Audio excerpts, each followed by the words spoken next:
Hello everyone, ఇలాంటి videos ముందుగా కావాలి అనుకుంటే వెంటనే మా ఛానల్ని సబ్స్క్రైబ్ చేసుకోండి.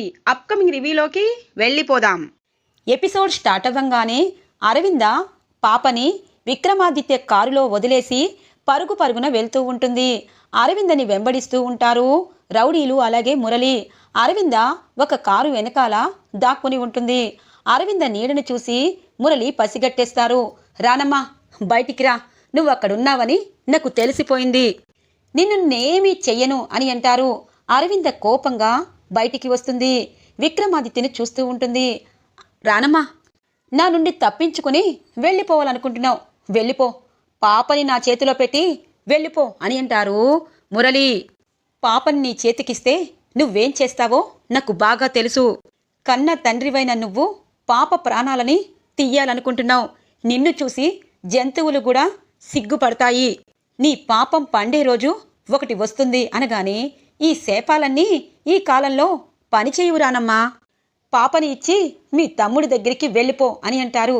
సరే, ఇచ్చేస్తాను అని తన చేతిలో ఉన్న టవల్ని ముందుకి కళ్ళ ముందు విసురుతుంది.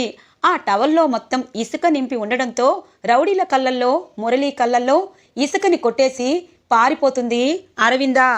ఇది ఇలా ఉండగా పద్మావతి, విక్రమాదిత్య అరవింద కోసం మొత్తం వెతుకుతూ ఉంటారు. మురళి ఉన్న ప్లేస్కి వస్తారు. మురళిని నిలదీస్తారు ఇక విక్రమాదిత్య.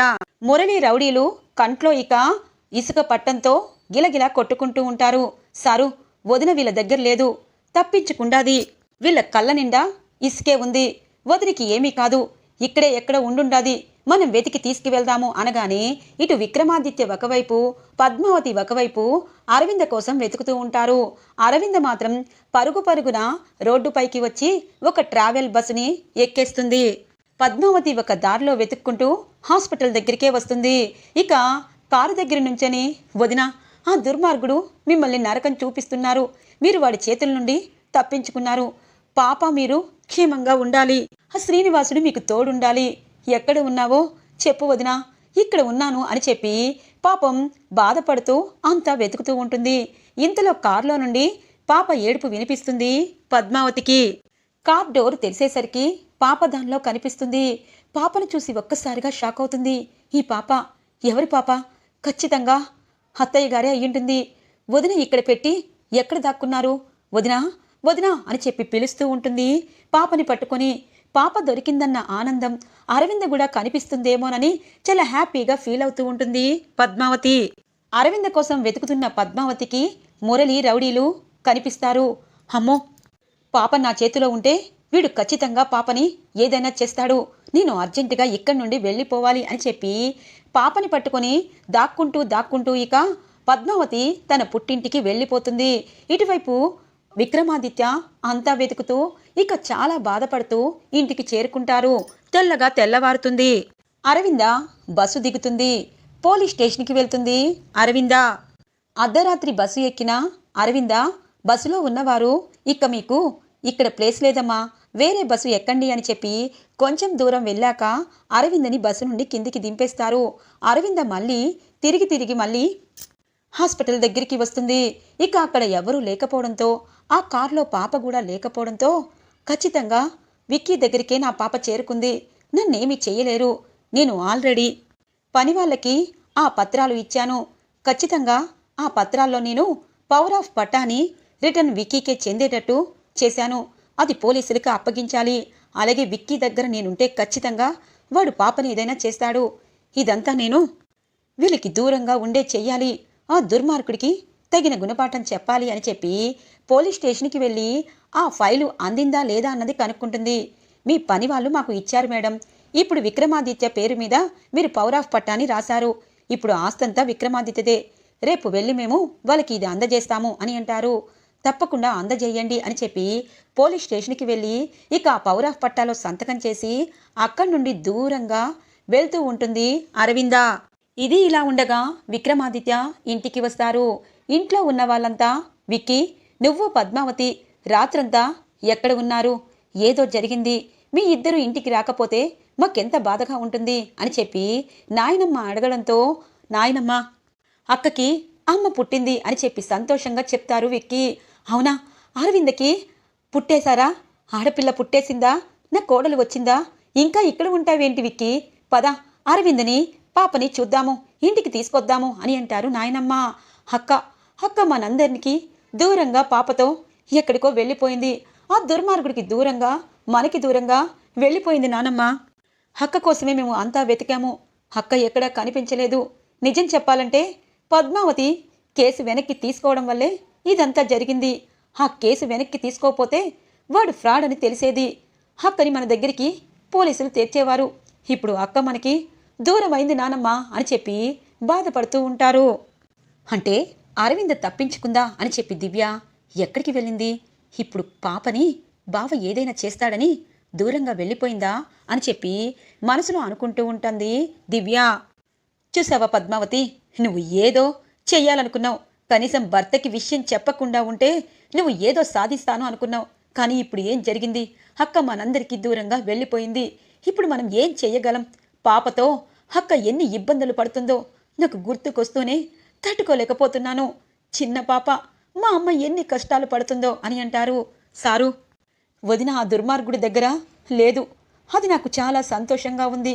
వదిన ఎక్కడైనా క్షేమంగా ఉంటుంది సారు, వదిన్ని ఎలాగైనా తీసుకుని వస్తాను. దానికంటే ముందు మీ అమ్మని తీసుకుని వచ్చాను, కావాలంటే మీ అమ్మని చూడండి అని చెప్పి వాళ్ళ అమ్మగారి చేతిలో ఉన్న పాపని విక్రమాదిత్య చేతిలోకి పెడుతుంది పద్మావతి. అమ్మ, అక్క పాప, అమ్మ పద్మావతి, అక్క ఏది అమ్మ అని చెప్పి పాపని చూసి మురిసిపోతూ ఉంటారు. సారు, మన కారులోనే ఈ పాపని వదిలి వదిన ఎక్కడో క్షేమంగా ఉండుండాది, మీ అమ్మని మీ దగ్గర చేర్చుండాది వదిన. పాపని మీ చేతికి ఇచ్చినట్టే వదిన్ని కూడా ఎక్కడున్నా తీసుకుని మీ దగ్గరికి చేరుస్తాను సారు. ఈ పద్మావతి ఏది అనుకుంటే అది సాధిస్తుందని మీకు కూడా తెలుసుండాది కదా, నన్ను అపార్థం చేసుకోవద్దు సారు. ఆ రోజు మీరు నాతో సంతోషంగా ఉండాలని అనుకున్నారు, కానీ ఆ రోజు ఏం జరిగిందంటే అని చెప్పి ఇక మురళి ఫోన్ చేసి బెదిరించినదంతా ఇక విక్కీ ఫోన్లోనే చూపిస్తుంది పద్మావతి. ఒక్కసారిగా కుటుంబ సభ్యులు ఇక షాక్ అవుతారు. ఆ దుర్మార్గుడి చెర నుండి అక్క వెళ్ళిపోయిందా, భర్తగా నాకెందుకు చెప్పలేదు పద్మావతి. ఇప్పుడు అక్క అనగానే, సారు, వాడి చేతిలో ఇప్పుడు వదిన లేదు, పాప మన చేతికి వచ్చింది, మనం వదిన కోసం వెతుకుదాము, వదిన ఖచ్చితంగా దొరుకుతుంది, మీరు బాధపడద్దు, సంతోషంగా ఉన్న రోజులు మన ముందుకి వచ్చాయి అని అంటుంది. అవును, మీరిక నుండి ఈ పూరింట్లో ఉండాల్సిన అవసరం లేదు సార్. మీ అక్కగారు పవర్ ఆఫ్ పట్టాని తిరిగి రాయించి మా చేతికి నా ఆస్తిని మొత్తం మా తమ్ముడికే చెందాలని ఈ ఫైల్ ఇచ్చారు. ఇప్పుడు మీ ఇల్లు, మీ ఆస్తంతా మీ పేరు మీద మీ అక్కగారు రాసేశారు. ఎందుకంటే పాప తనకి పుట్టింది కాబట్టి తను పెద్దయ్యేదాకా తను కూడా మీ దగ్గర ఉండేటట్టు తను రాశారు అనగానే, అక్క అక్క పోలీస్ స్టేషన్కి వచ్చిందా అని అంటారు విక్కీ.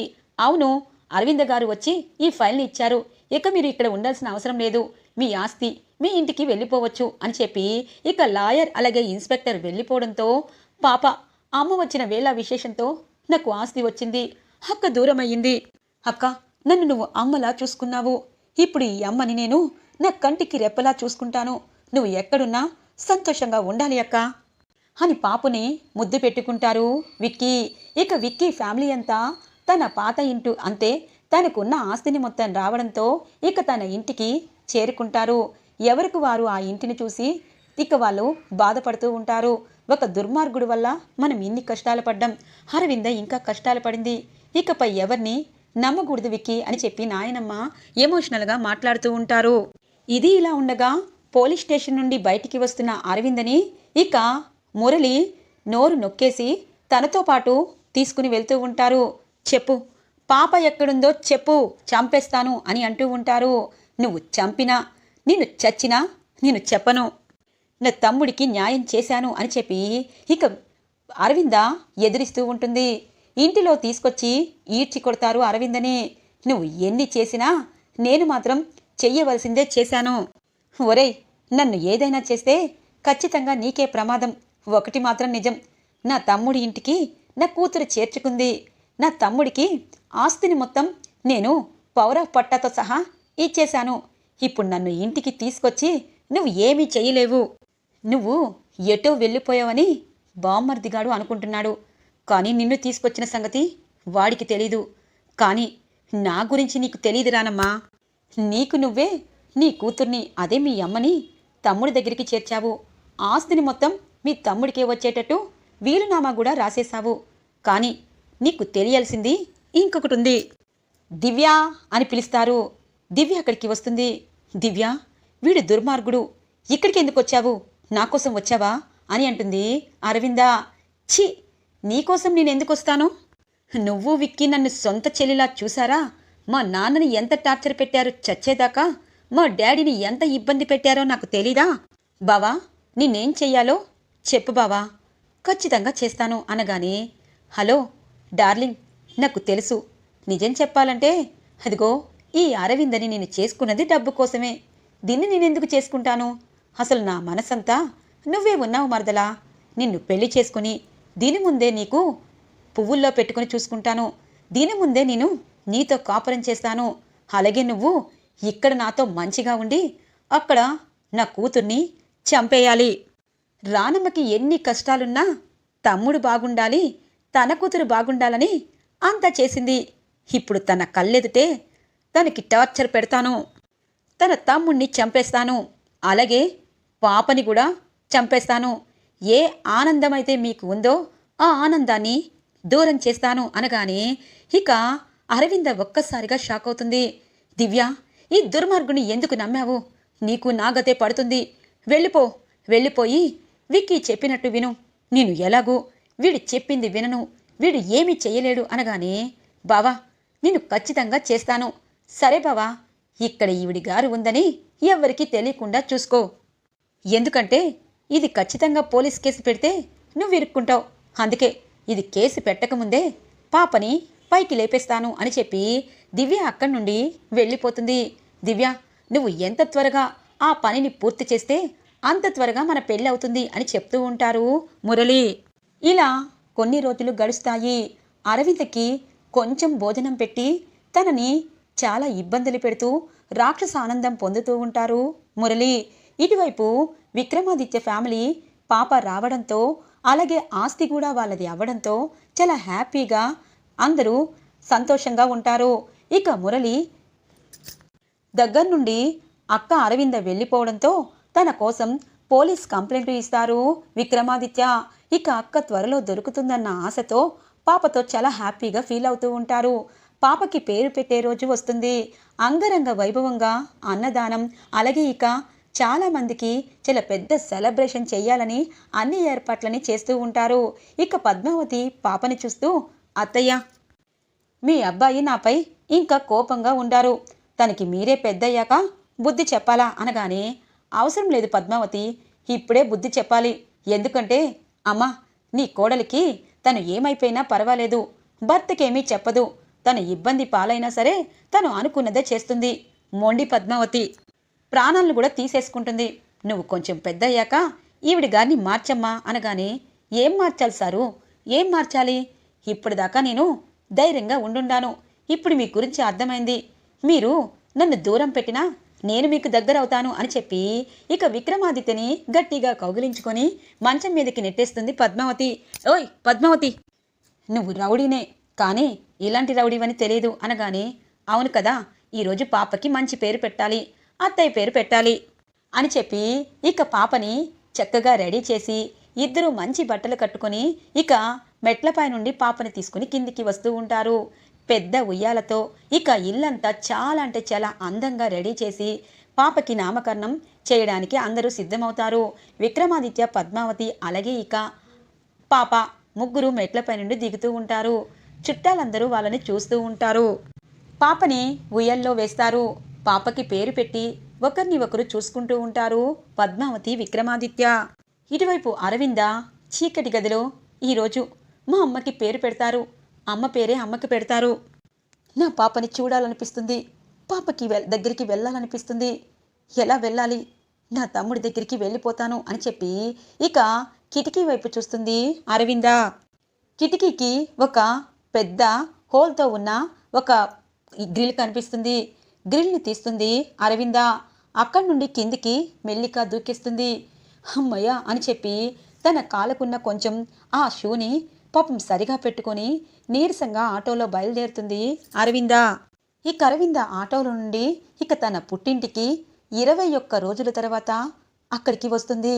అరవింద ఆ డెకరేషన్ అంతా చూసి, చాలు, నేను చచ్చిపోయినా పర్వాలేదు, విక్కీ, నా పాప పద్మావతి, నా పుట్టింటి వారు హ్యాపీగా ఉండాలి అని చెప్పి ఇక తన పుట్టింట్లో అడుగు పెడుతుంది అరవింద. అరవింద రావడంతో ఇక విక్కీ, పద్మావతి కుటుంబ సభ్యులు అందరూ ఆశ్చర్యంగా చూస్తారు. అరవింద మాత్రం పరుగు పరుగున వస్తుంది. అక్క అని చెప్పి గట్టిగా హత్తుకుంటారు విక్కీ. అక్క, అక్కని క్షమిస్తావా అని అంటుంది. అక్క, నువ్వు కరెక్ట్గా అమ్మకి ఉయ్యల్లో వేసిన రోజే వస్తున్నావంటే నిజంగా అది సంతోషమక్క. అక్క, ఇలా అయిపోయావు, ఆ దుర్మార్గుడు అనగానే, విక్కీ, చాలా సంతోషంగా ఉండాల్సిన రోజు, ఆ దుర్మార్గుడు గురించి నా దగ్గర ఎత్తద్దు అని చెప్పి అంటుంది. ఇక అందరూ అరవింద దగ్గరికి వచ్చి బాధపడుతూ ఉంటారు. ఇక నా కష్టాలు లేవు నానమ్మ, నేను భర్త చచ్చిపోయిన భార్యని, నా భర్త ఆ రోజే చచ్చిపోయాడు, నా బిడ్డని చంపాలనుకున్నప్పుడే నా భర్త చచ్చిపోయాడు, నేనిప్పుడు భర్త లేని అని చెప్పి ఇక పైకి వెళ్ళి తెల్ల చీర కట్టుకొని కిందికి వస్తుంది అరవింద.